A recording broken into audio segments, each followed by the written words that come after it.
In the world of The Last of Us, survival isn't just about avoiding the infected. It's about choosing who you become when the world falls apart.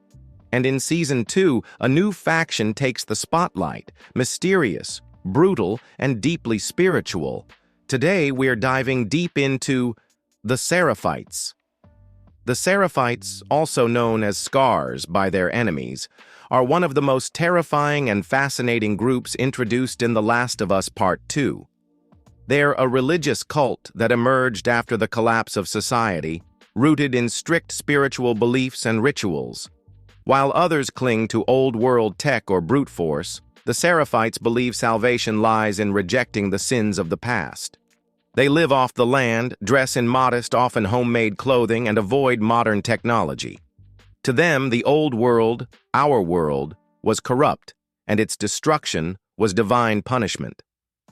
Their faith centers around a mysterious prophet, a woman who preached peace, simplicity, and harmony with nature.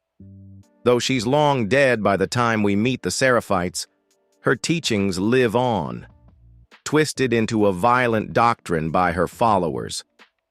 Her writings were collected into a sacred text, and her followers believe she foresaw the downfall of modern civilization. But here's the twist. Many Seraphites believe the prophet was betrayed from within, and her true message has been lost. Unlike the militaristic WLF, the Seraphites live in small, hidden communities, usually deep in the forest or on remote islands. They travel silently, communicate using whistles, and attack with stealth and bows rather than guns. This silence isn't just strategy, it's part of their identity. To speak loudly is to invite the chaos of the old world back in.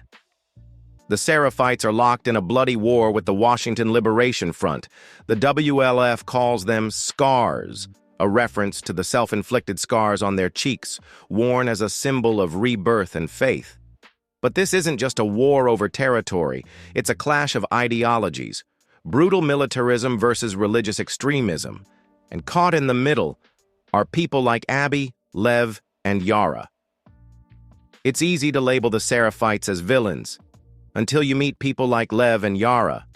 Their story reveals the cracks in the cult's foundation, how even the devout can begin to question doctrine when it demands blind cruelty. Lev's journey in particular is powerful.